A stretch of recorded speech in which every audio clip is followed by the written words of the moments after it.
Dimitri de Kochko, bonsoir. Bonsoir. Euh, Vous allez nous donner des informations, un développement précis de ce qui concerne la Crimée, parce que il y a beaucoup de choses qui se sont passées évidemment toutes ces années, toutes ces dernières années, mais plus avant. Et là, évidemment, en tout dernier, on a toujours je dirais, ce discours qui considère que la Crimée a été annexée, euh, c'est pas dit, mais c'est par violence de l'armée russe et par la décision, je dirais, autoritaire de Vladimir Poutine. Et donc il Une est violence temps, qui aurait fait aucun mort, hein, quand même, hein. Enfin, oui, enfin, quand même, pardon, trois morts. Il y a voilà, eu trois morts au moment de, disons, de la préparation du référendum de la population en Crimée. oui, Il y en a eu deux qui ont été tués par un tireur d'élite nationaliste ukrainien qui n'est d'ailleurs pas criméen, qui a tué un cosaque russe et un Ukrainien d'accord. en Crimée. Et puis le troisième mort, c'est un monsieur qui a eu une crise cardiaque lors d'une manifestation. La manifestation, Si toutes les... Un oui, petit peu avant. c'était la Si toutes manifestation qui s'est produite devant le Parlement de Crimée, hein, je crois, c'est ça, Voilà, hein. c'est exactement ça, ouais, c'est exactement ça. Où il y a eu des menaces assez importantes de la part de militants tatars qui à l'époque étaient encouragés et par les nationalistes ukrainiens et par des islamistes qui leur avaient fourni notamment des armes et qui leur avaient fourni de l'argent. Et c'est là que sont intervenus effectivement les fameux hommes très polis, ou les petits hommes verts, si vous préférez, Oui, qui ont fait savoir aux Tatars armés, là, que s'ils tiraient, eux aussi pouvaient tirer. Et ça s'est limité à des coups de poing entre Criméens et ces quelques Tatars qui, encore une fois, étaient assez minoritaires. Mais pour comprendre tout ça, reprenons à la base. je vous Alors en prie. d'abord, aujourd'hui, l'actualité de la Crimée, c'est l'affaire des turbines là, de Siemens Oui, qui ont été ou auraient été utilisées en Crimée pour produire de l'électricité parce que l'an dernier, parce que l'Ukraine a coupé oui, l'approvisionnement électrique de la Crimée. absolument. Mhm. Alors, on dira, ah, bah, c'est bien normal, puisqu'il n'était plus sous administration ukrainienne, que les Ukrainiens coupent l'électricité. Je dirais non, c'est pas forcément normal, parce que c'était quand même d'abord un acquis de l'URSS, et d'autre part, même des endroits occupés, réellement occupés cette fois, comme par exemple les territoires palestiniens, ils reçoivent de l'électricité d'Israël. Et c'est pas gratuit. Et, bien sûr, et c'est pas gratuit, on peut le faire payer. C'est ce qui se passait c'est ce qui aurait pu se passer en tout cas avec la Crimée. Donc, ils ont coupé d'un coup l'approvisionnement en eau et l'approvisionnement en électricité. Donc, la Russie, dans la mesure où c'est une de ces régions maintenant, à nouveau, je dirais, a tout fait pour rétablir Oui, le courant électrique pour les citoyens criméens, et ça me paraît être normal. L'électricité, de nos jours, est quand même indispensable. Il y a en plus des tas de soins qui dépendent de l'électricité, ne serait-ce que les dialyses, les assistances cardiaques et des choses comme ça. Bon, bref, il fallait retourner l'électricité. Donc, du côté Siemens, sur insistance visiblement et articles de presse terriblement orientés, mhm, on dit les Russes se sont servis de turbines de chez Siemens pour faire réinstaller ces installations électriques. Les Russes le démentent, disent que c'est pas vrai, que ce sont des turbines fabriquées par la Russie. Moi, j'en sais rien. Ce que je sais, c'est qu'il est très très possible, enfin moi, j'exclus pas du tout qu'il y ait eu effectivement des turbines faites par Siemens, arrangées par les usines russes et adaptées aux besoins et au marché russe, qui ont peut-être été utilisées, il y en a deux qui auraient été utilisées, et que c'est certainement pas une raison pour faire aujourd'hui pour accentuer des sanctions par l'Union européenne, comme par hasard, au moment où les pires faucons américains font voter au Sénat et au Congrès américain des aggravations de sanctions contre la Russie, sans qu'il n'y ait rien eu qui soit passé au niveau géopolitique, sans aucune modification de situation, si ce n'est les fantasmes des règlements de compte politiques internes à l'Amérique, où les Russes servent de punching ball, je dirais, et de bouc émissaire, et à la limite, ils y sont pour rien.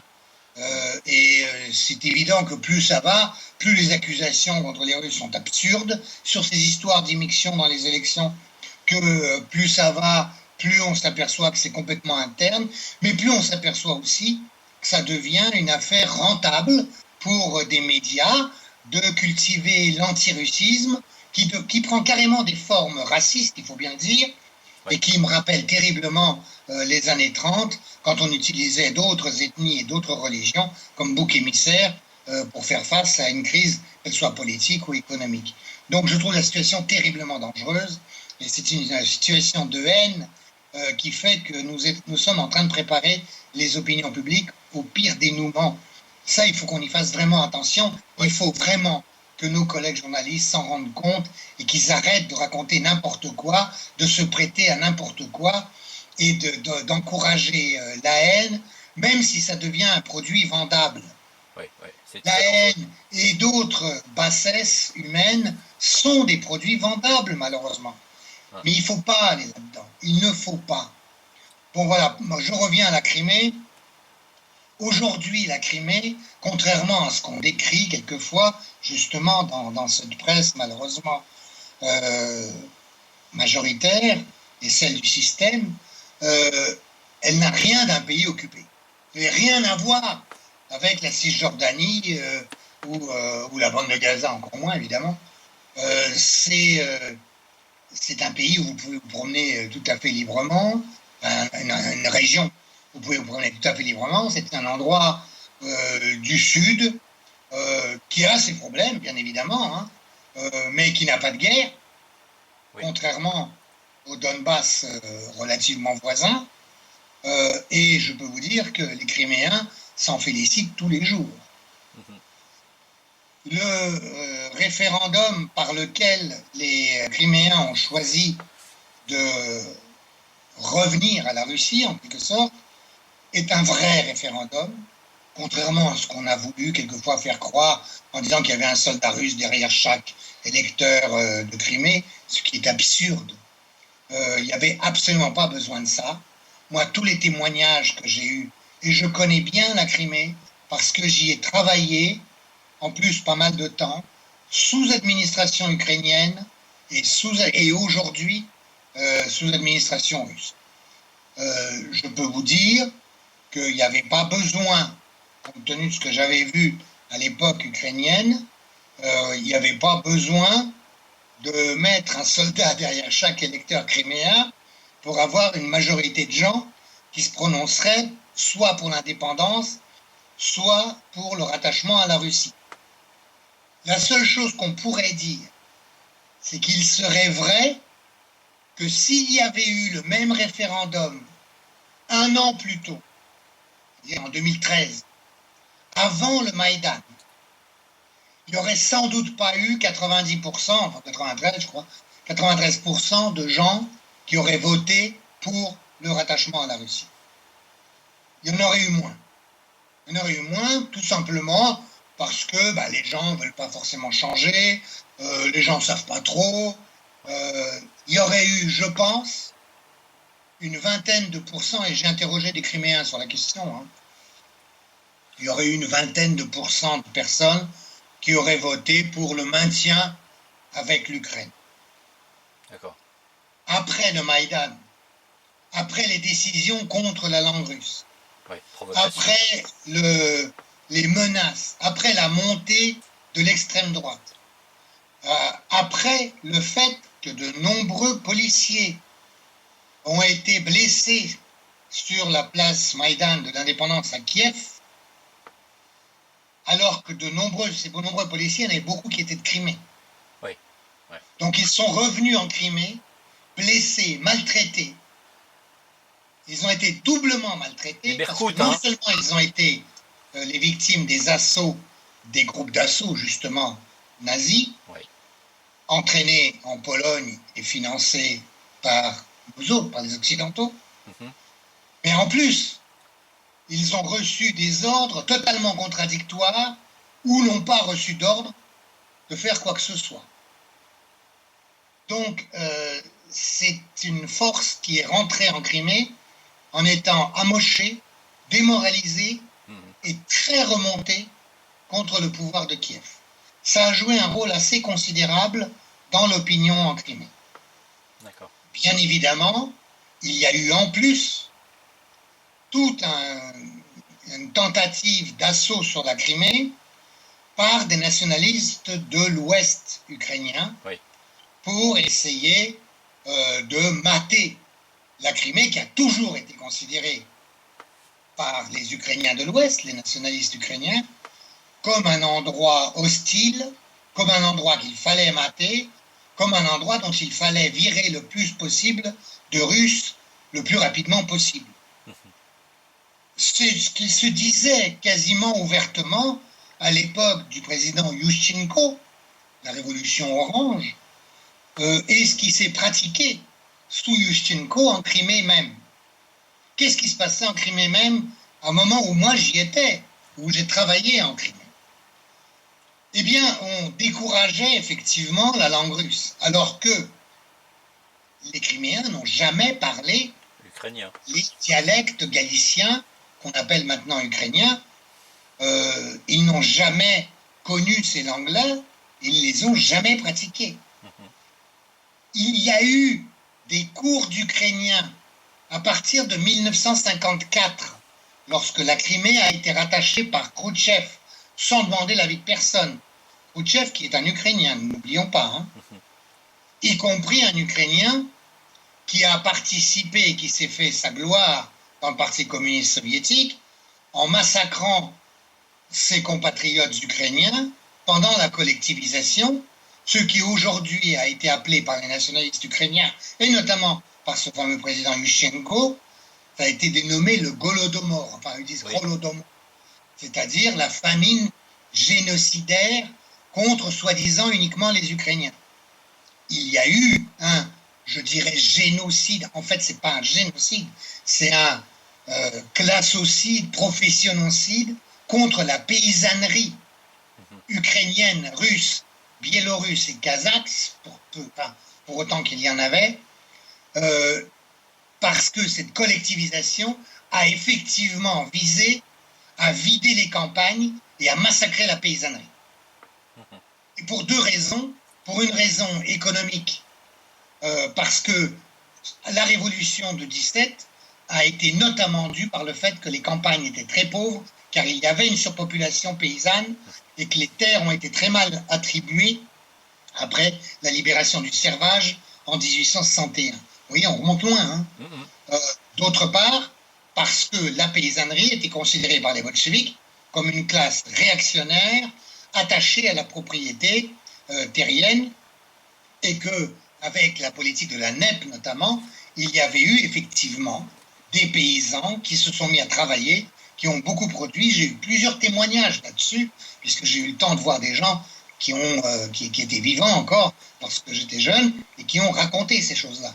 Et c'est ces gens-là qui ont été le plus massacrés au moment de la collectivisation. Donc là, l'Union soviétique, on peut dire, c'est totalement bousillé son agriculture, ce qui se paye encore aujourd'hui dans une certaine mesure, bien que maintenant la Russie est exportatrice de blé à nouveau, mais ce n'était pas le cas sous l'Union soviétique. Rappelez-vous comment l'Union soviétique achetait des tonnes et des tonnes, des milliers de tonnes de blé chaque année, aux États-Unis, au Canada et à la France. Exactement.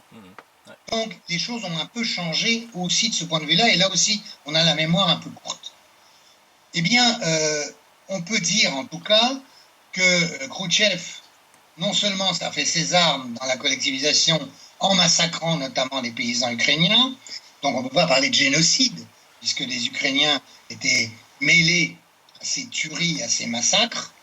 Uh-huh. Et puis, d'autre part, il a offert en 1954 la Crimée à l'Ukraine. On pourrait dire d'un point de vue économique ou d'un point de vue territorial qu'il pouvait justifier la chose en disant c'est plus facile pour l'alimentation en eau de la presqu'île et c'est plus facile pour l'alimentation en électricité. Ce qui est parfaitement vrai, parce que la Crimée manque d'eau et c'est pour ça d'ailleurs qu'aujourd'hui l'Ukraine a coupé l'eau, ce qui était assez embêtant pour elle d'ailleurs, parce que du coup il y a certaines régions ukrainiennes qui se sont retrouvées sans possibilité d'irrigation. Or, l'une des richesses de l'Ukraine, c'est quand même l'agriculture, puisqu'ils ont des terres excellentes. Donc voilà, ça fait partie. Donc la Crimée, à l'époque ukrainienne, et à l'époque Yushchenko essentiellement, n'est pas une région,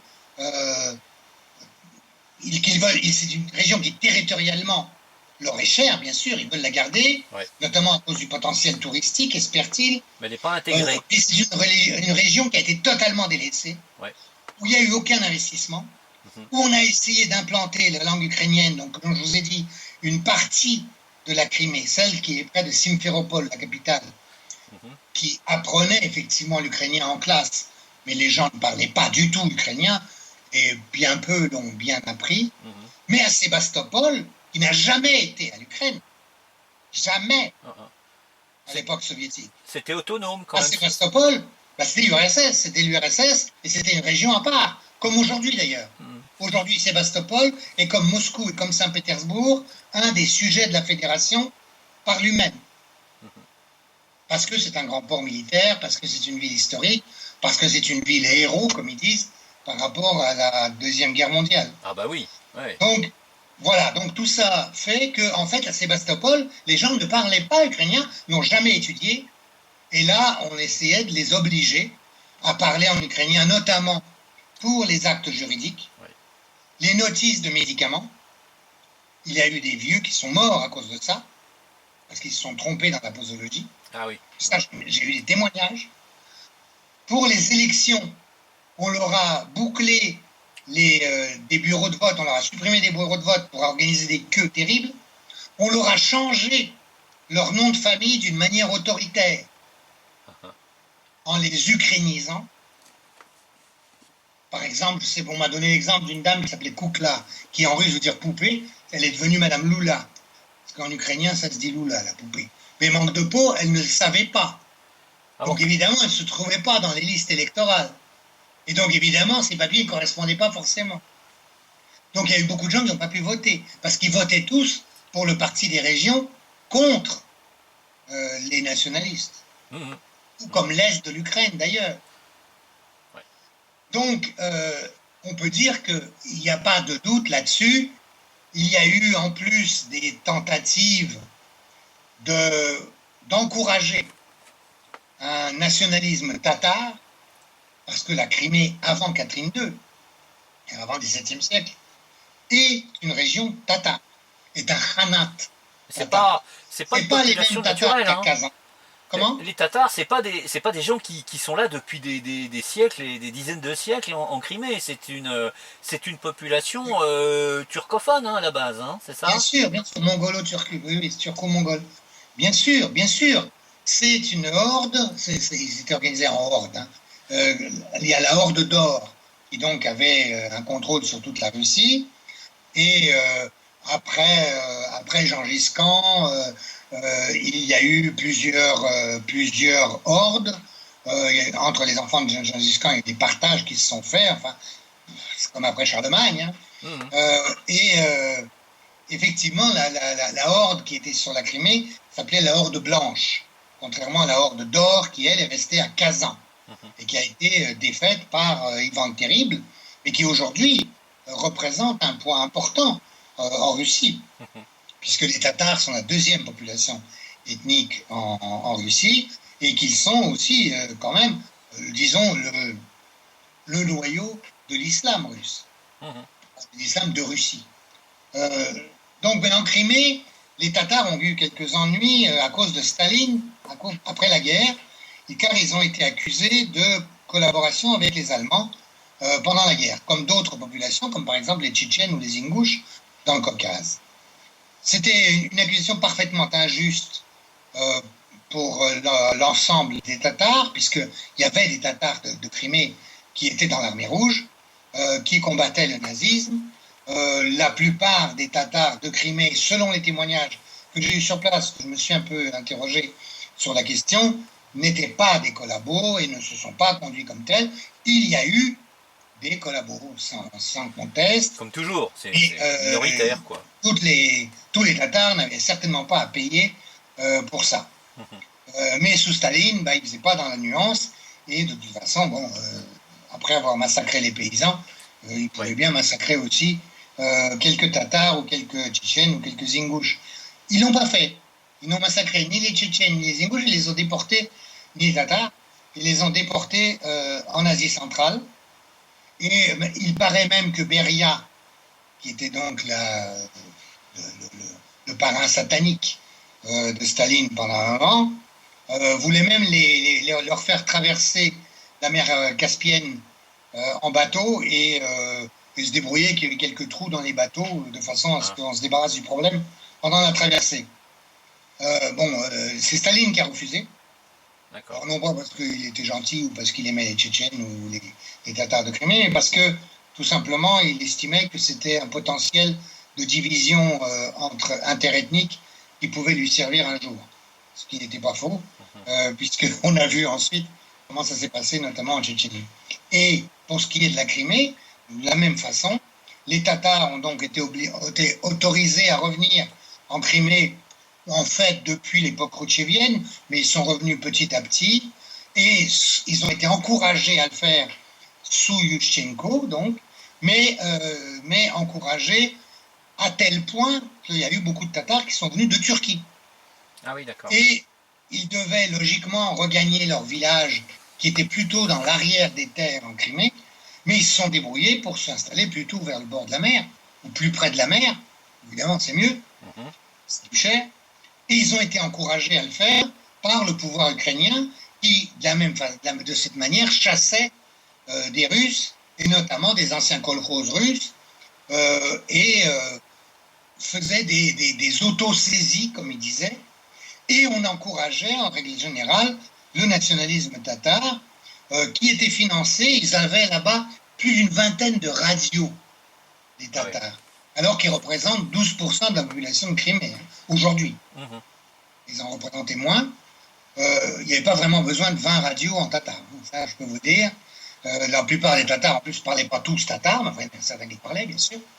Ces 20 radios, évidemment, étaient financées par les Américains, les Turcs et Abu Dhabi, enfin, et les Émirats arabes unis. Ah bah tiens.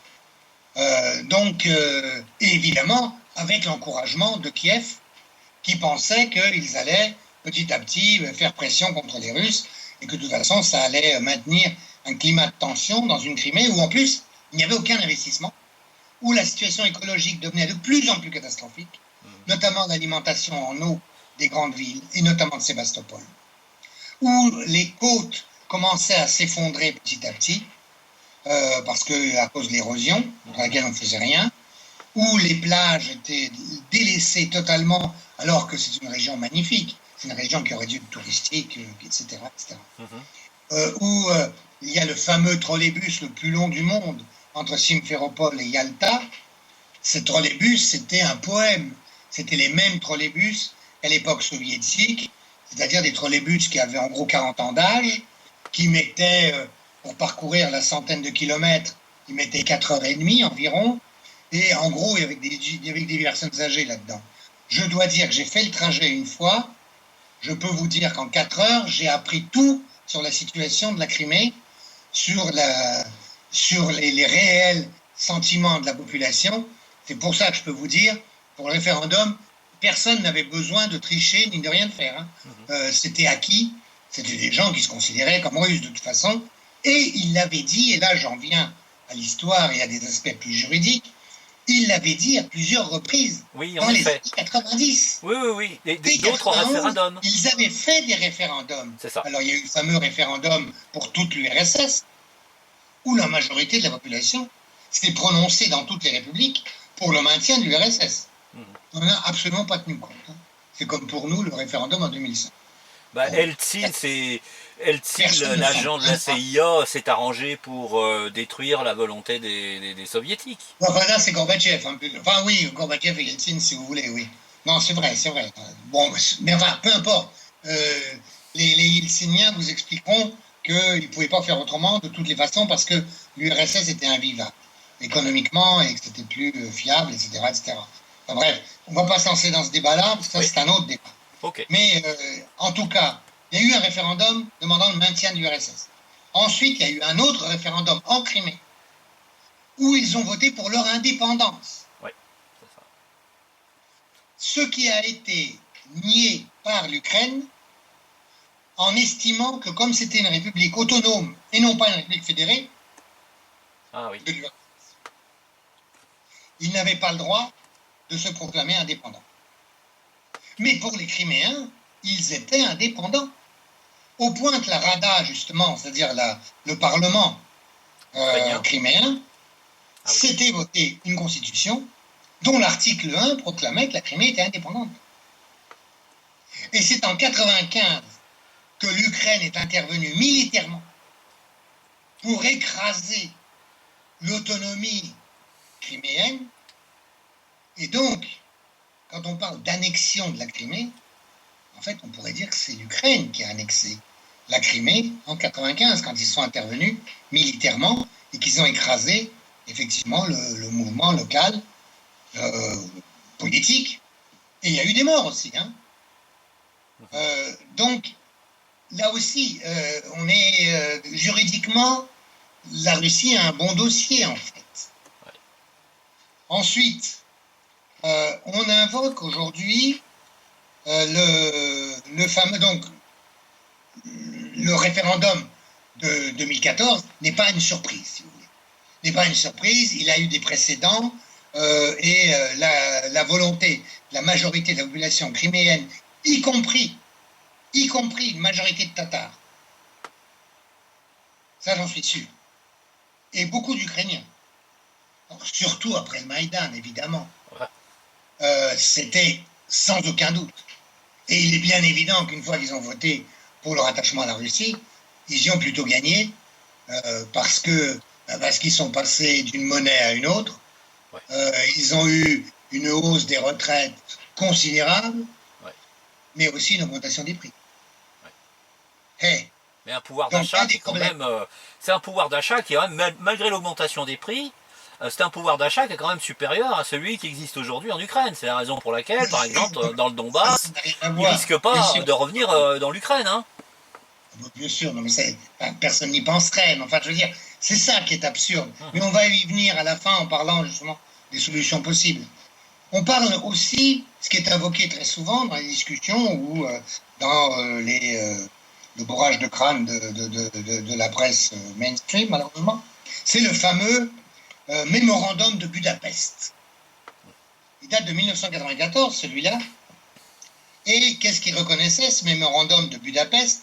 Et je dis bien mémorandum de Budapest, pas traité de Budapest. Oui, c'est deux choses différentes. Le mémorandum de Budapest, il prévoyait la dénucléarisation de l'Ukraine, la neutralité de l'Ukraine, et en échange, la reconnaissance des frontières de l'Ukraine. À noter que, comme je l'ai dit tout à l'heure, il y avait eu un référendum en 91 des Criméens qui s'était voté l'indépendance, qui avait voté une constitution dont le premier article proclamait l'indépendance de la Crimée, et que c'est en 1995 qu'il y a eu intervention des forces kieviennes qui ont écrasé l'autonomie et l'indépendance criméenne, alors que le mémorandum de Budapest, il parle de 1994. Il est de 1994. Donc, à la limite, la reconnaissance des frontières ukrainiennes, c'est sans la Crimée. Ouais. Du point de vue criméen, pas du point de vue kievien, mais peu importe. Ouais. Juridiquement, ça se tient des deux côtés. Mais ce n'est pas le principal. Le principal, c'est que ce mémorandum là aussi d'un strict point de vue diplomatique et juridique, a été un peu manipulé par les Américains. Parce que les parties prenantes, c'est la Russie, l'Ukraine, les États-Unis et quelques pays de l'Union européenne. Eh bien, les Russes, à l'époque, étaient quand même parfaitement nuls, ou alors on leur avait demandé d'être parfaitement nuls. Et donc, ils n'ont pas fait très attention au texte. Mais les Américains, eux, ils y ont fait attention. Et comme vous le savez, dans tous les traités internationaux, les États-Unis ne veulent jamais avoir les mains liées par le traité. Ils veulent pouvoir tout décider sans les traités et pouvoir les nier ou en tout cas prendre la brèche qui fera que les États-Unis en sont dispensés. Donc ce mémorandum n'a pas eu force de traité international, et pire que ça, il a été ratifié par aucun parlement, même pas par la Rada ukrainienne. D'accord. Ce n'est donc pas un traité. C'est vraiment un mémorandum. Ça, on va dire, ah, mais on va vous couper les cheveux en quatre. Attendez, les gars qui nous racontent à longueur de matinée que les Russes ont violé le traité de Budapest, il faut aussi qu'ils remettent un petit peu en place les choses.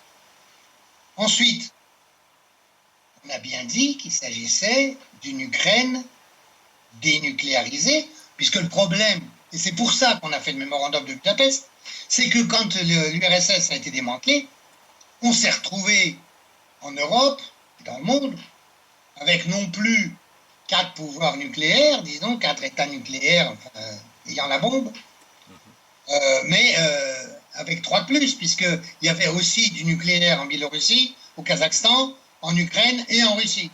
On en faisait 4 au lieu d'un. Il fallait calmer le jeu. Au début, les Ukrainiens ont dit « Ah non, on ne veut pas du nucléaire ». Ils avaient encore le traumatisme de Tchernobyl, il faut bien dire. Ouais. Ouais. Mais ensuite, ils ont dit « Ah ben non, il faut quand même qu'on ait quelque chose en échange ». Alors en échange, on leur dit « Bon ben d'accord, vous dénucléarisez, vous êtes neutre, en échange, on reconnaît vos frontières actuelles, donc sans la Crimée, puisqu'à l'époque, etc. Ok. Mais sous Yushchenko, et après le sommet de l'OTAN, à Bucarest, cette fois-ci, pas à Budapest, c'est en 2005, si je ne me trompe pas, la France et l'Allemagne s'opposent à ce que l'Ukraine et la Géorgie entrent dans l'OTAN. Mais dans les protocoles de Bucarest, il est écrit que l'Ukraine et la Géorgie sont appelés à devenir des membres de l'OTAN. Ce qui veut dire que la dénucléarisation,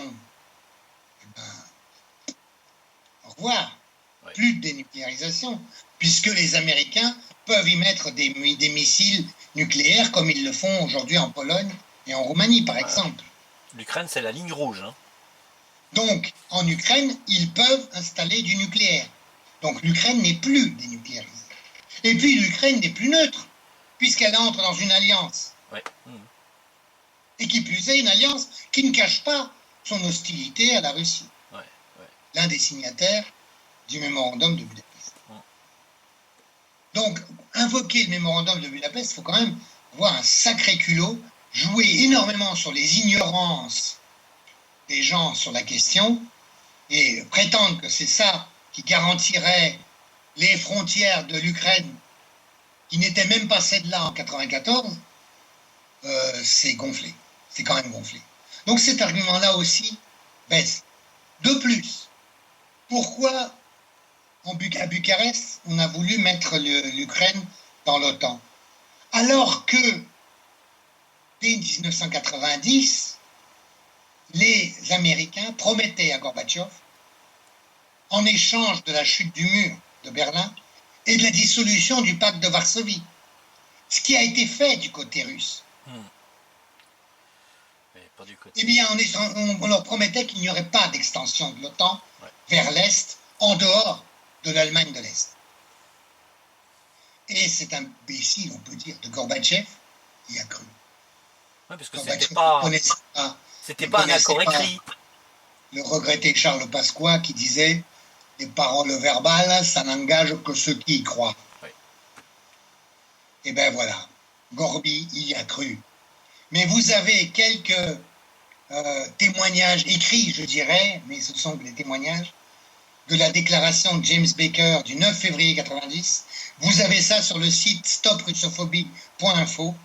Allez voir, il y a plusieurs documents, y compris des documents de l'OTAN, où il y a des discours, notamment par le secrétaire général de l'OTAN de l'époque, c'est Manfred Wörner, qui a parlé à Brême, et où il a dit qu'il n'y aurait pas d'extension de l'OTAN à l'Est.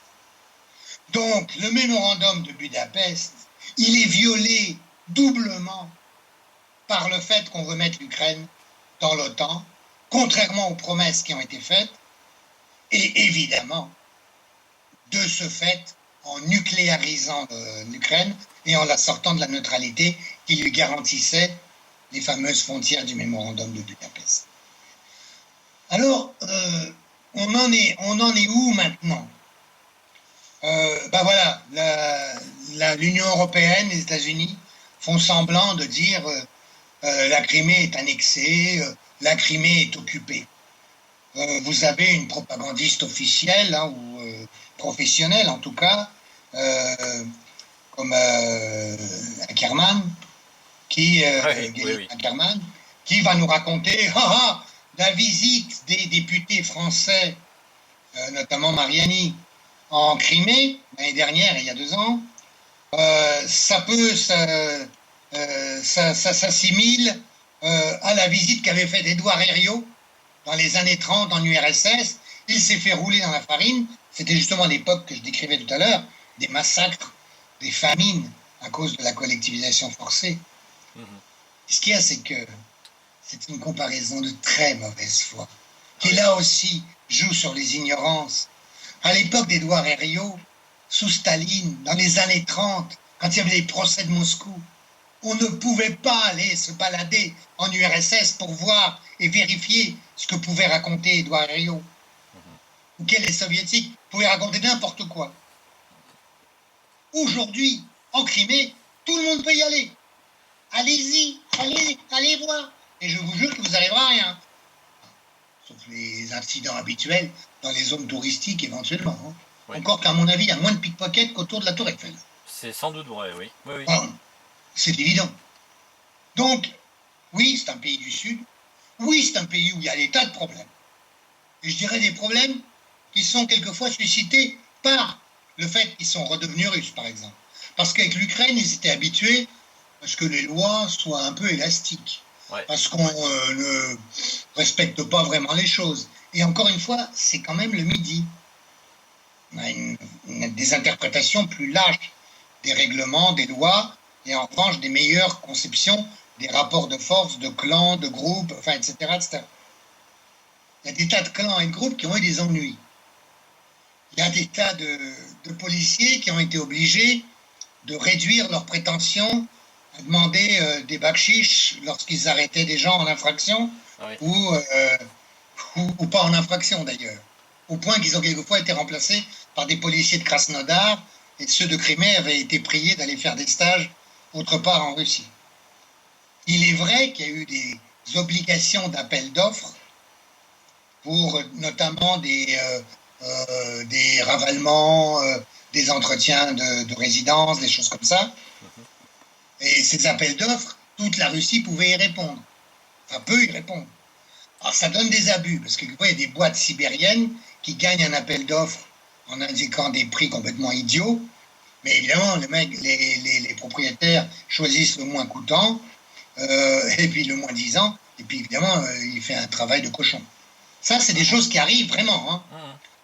Les retraites, paradoxalement, ceux qui ont eu au début, qui étaient déjà des retraités, qui ont eu une conversion des comment ça s'appelle, des grivni en roubles, étaient très contents parce qu'effectivement ils y ont beaucoup gagné. Mais ceux qui sont sortis en retraite en étant déjà russes, eh ben, ils n'ont pas été contents du tout parce que ils ont été mis au régime russe. Et leur calcul de retraite au niveau des points, etc. Enfin, c'est pas les points, mais enfin bon, euh, ça leur a fait qu'ils n'avaient pas des retraites, c'est des retraites moins bonnes que ceux qui avaient avant les retraites en Grivni. Vous D'accord. voyez, ça peut faire des tensions quand même, ça. Hein. Ouais, ouais. Bon, bref, mais voilà, les vrais problèmes, ils sont là. Mais ça, c'est pas des problèmes de pays occupés. Ouais. Il y a d'autres problèmes aussi, c'est que à cause du fait qu'on ne peut pas traverser l'Ukraine par terre, tout doit passer par mer. Ouais. Alors, si vous voulez, vous avez le même problème qu'aux Antilles. Il n'y a pas la continuité territoriale. Enfin, et du coup, il y a des prix plus élevés, quoi. Mhm.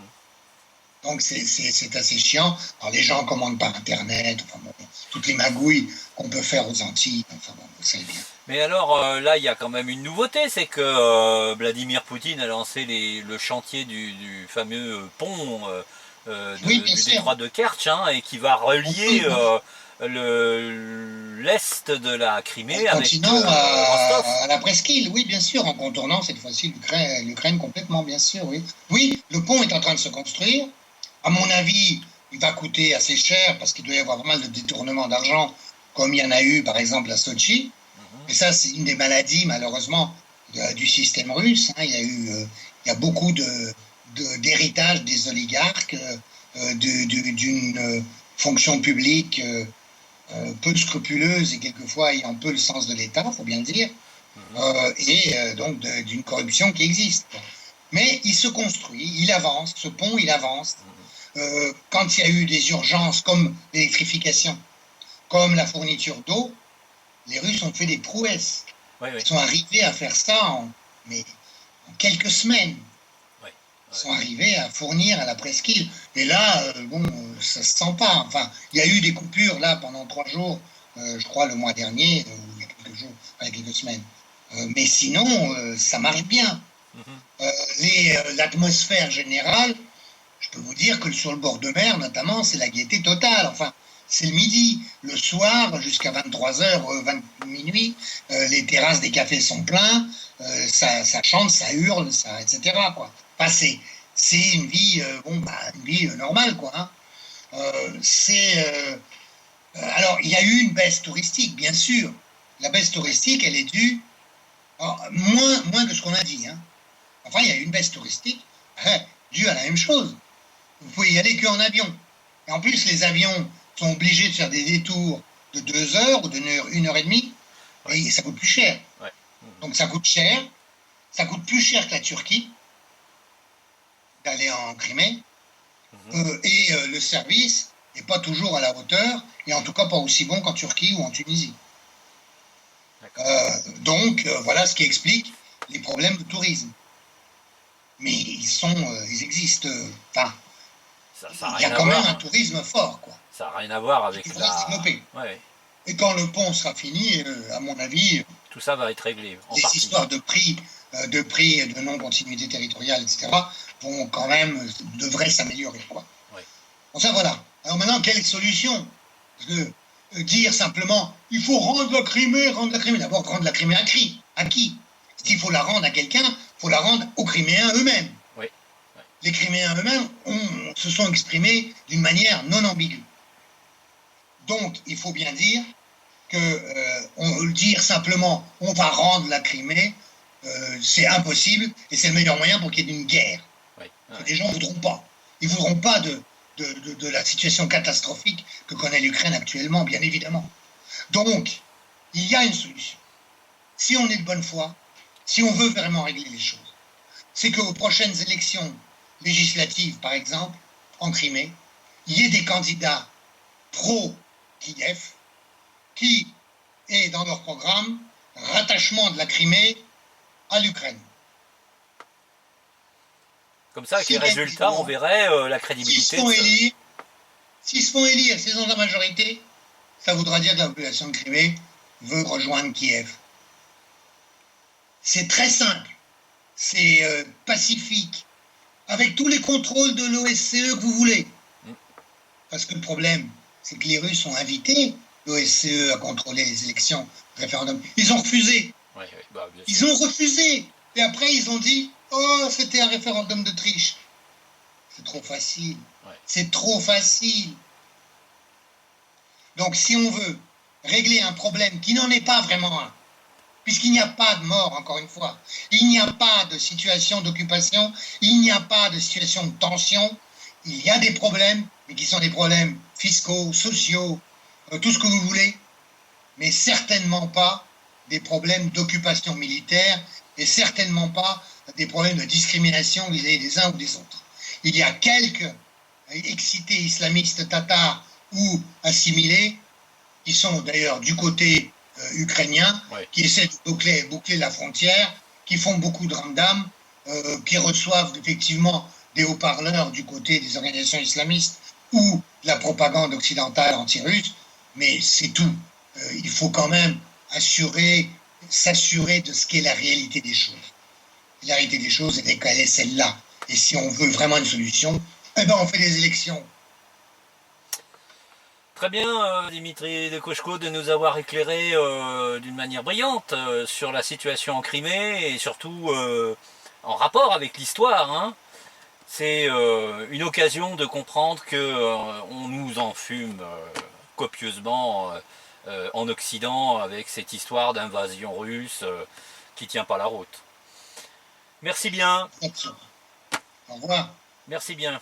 Au revoir.